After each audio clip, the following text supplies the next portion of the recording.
Proclamación del Santo Evangelio según San Lucas. Puesto que muchos han intentado narrar ordenadamente las cosas que se han verificado entre nosotros, tal como nos las han transmitido los que desde el principio fueron testigos oculares y servidores de la palabra, he decidido yo también, después de haber investigado diligentemente todo desde los orígenes, escribírtelo por su orden, ilustre Teófilo, para que conozcas la solidez de las enseñanzas que has recibido. Jesús volvió a Galilea guiado por la fuerza del Espíritu, y su fama se extendió por toda la región. Iba enseñando en sus sinagogas, alabado por todos. Vino a Nazaret, donde se había criado, y entró según su costumbre en la sinagoga el día de sábado. Se levantó para hacer la lectura, y le entregaron el volumen del profeta Isaías. Desenrolló el volumen y halló el pasaje donde estaba escrito: El Espíritu del Señor está sobre mí, porque me ha ungido para anunciar a los pobres la buena nueva. Me ha enviado a proclamar la liberación a los cautivos y la vista a los ciegos, para dar la libertad a los oprimidos y proclamar un año de gracia del Señor. Enrolló el volumen, lo devolvió al ministro y se sentó. En la sinagoga todos los ojos estaban fijos en él. Comenzó pues a decirles: Hoy se ha cumplido esta escritura que acabáis de oír. Palabra del Señor. Gloria a ti, Señor Jesús.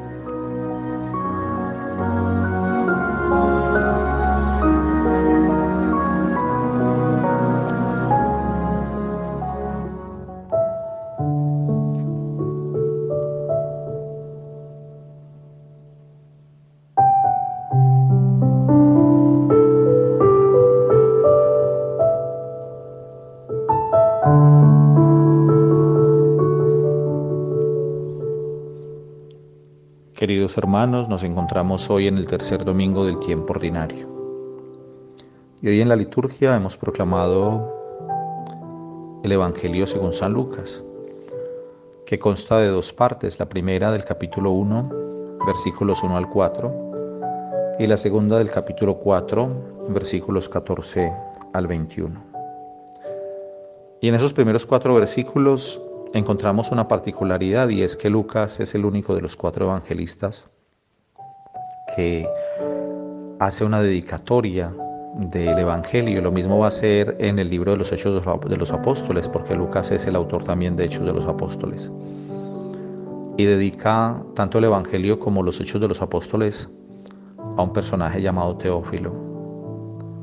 No sabemos a ciencia cierta quién era Teófilo. Posiblemente un creyente, alguien que pertenecía a la primera comunidad cristiana.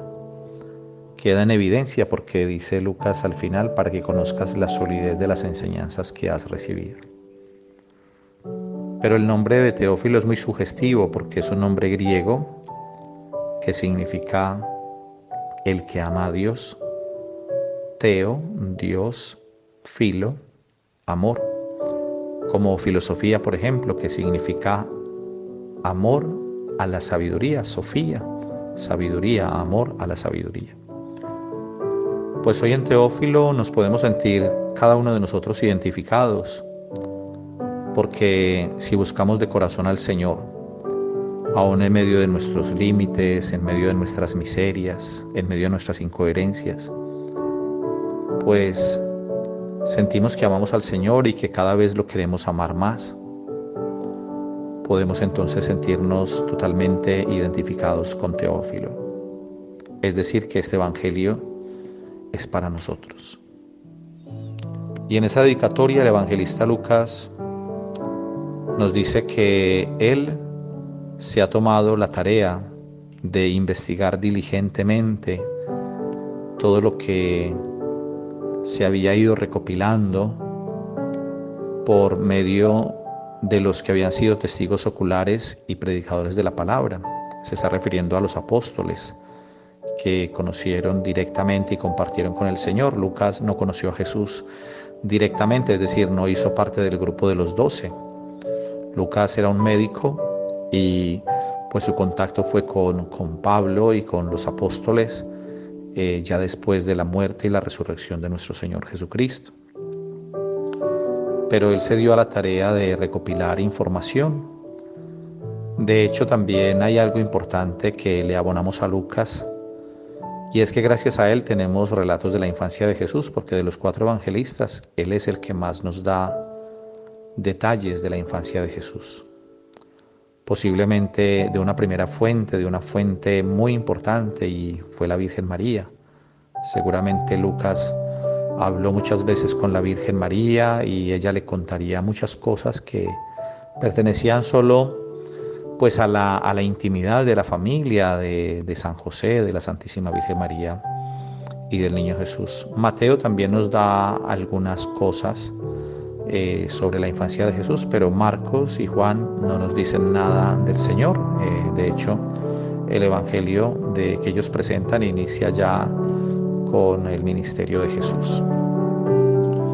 Pues Lucas nos está diciendo hoy que el evangelio no es un cuento inventado, que realmente lo que él ha consignado en el evangelio lo ha investigado diligentemente, se ha dado a la tarea de recopilar lo que habían visto los apóstoles, lo que conocían los que predicaban la palabra del Señor en ese primer siglo de la era cristiana, en ese primer siglo de la evangelización, del nacimiento de la iglesia.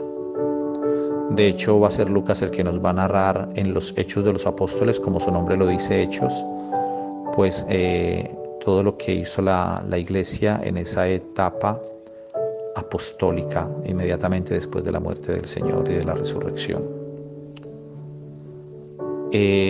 Importante esta parte del Evangelio, sobre todo para un mundo que nos dice tantas mentiras disfrazadas de verdad, donde muchas cosas que nosotros tenemos ahí en nuestra mente, que las hemos escuchado desde niños, pues pueden ser muy bellas, pero que sabemos que no tienen un peso como lo puede tener el Evangelio. Y dentro de las cosas que podría decir, por ejemplo,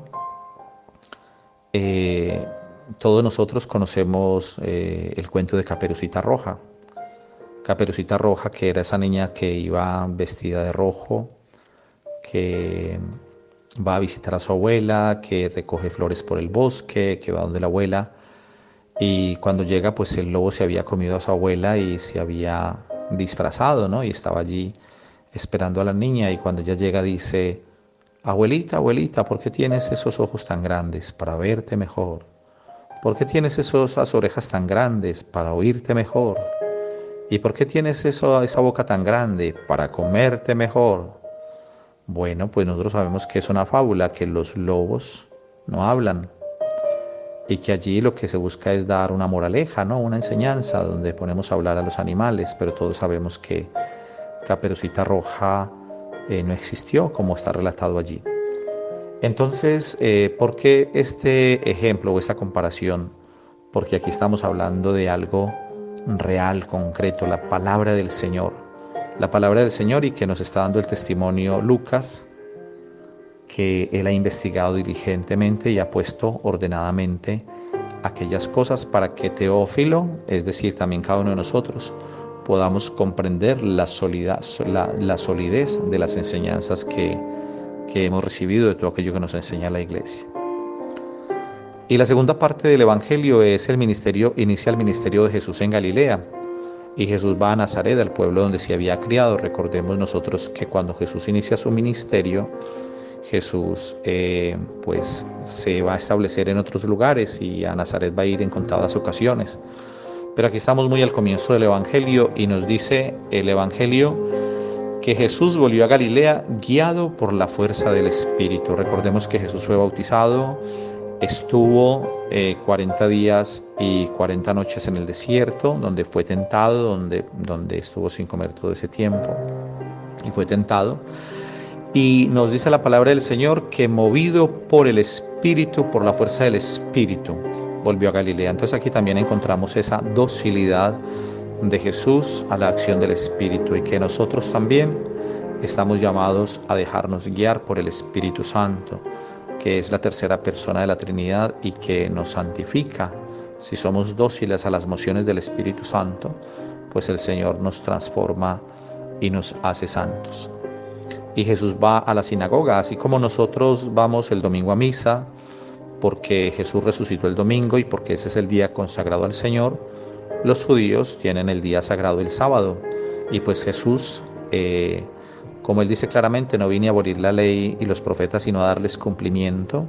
Sabemos que Jesús tiene algunos choques en algunas ocasiones con los fariseos y con las autoridades religiosas por el legalismo, porque son pegados a la norma sin ser capaces de ver el espíritu de la ley, y muchas veces normas que imponen a los demás. Y Jesús en eso tiene mucha libertad, pero no ha venido a saltarse la ley, ni mucho menos. No ha venido a decir que la ley no sea importante. Es decir, él dice claramente que el sábado no es el hombre para el sábado, sino el sábado para el hombre, ¿cierto? Entonces desde ahí también podemos comprender esa libertad que tiene Jesús sin saltarse la ley. Y Jesús va, como era su costumbre, el día de sábado a la sinagoga, y allí le entregan el texto del profeta Isaías, o más bien, le entregan un texto y él desenrolla, digamos, ese texto que era en pergamino, y lee unos versículos de Isaías. El Espíritu del Señor está sobre mí, porque me ha ungido para anunciar la buena nueva a los pobres, para dar la vista a los ciegos, para proclamar el año de gracia del Señor. Y lo fundamental del Evangelio de hoy es que termina el Señor Jesús diciendo, después de haber proclamado esta palabra, diciendo: esta profecía, esta escritura se ha cumplido hoy. Pues, queridos hermanos, qué alegría que nosotros podamos ser destinatarios de este Evangelio, que nosotros podamos entender que Jesús es hoy la salvación para nuestra vida, que no nos dejemos engañar por tantas voces que nos tratan de aturdir a través de tantas cosas, de los medios de televisión, de la radio, la prensa, internet. Veamos cómo el internet y todas estas tecnologías también ayudan, como en este caso concreto, para la evangelización, con esta homilía que puedo llegar a tantas personas en tantos lugares, pero también sabemos que hay muchos riesgos y muchos peligros en todas estas cosas de la tecnología cuando no las sabemos utilizar bien, y todo el tiempo nos están diciendo dónde está la felicidad y nos están creando prototipos de felicidad que lo único que dejan es una tristeza y un vacío en el corazón.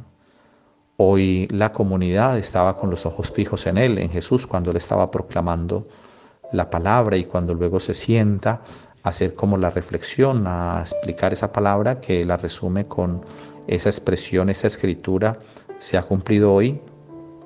Dice allí el texto del Evangelio que todos tenían puestos los ojos en él. Pues que nosotros también tengamos puesta la mirada en el Señor, solo en él. Así sea, hermanos.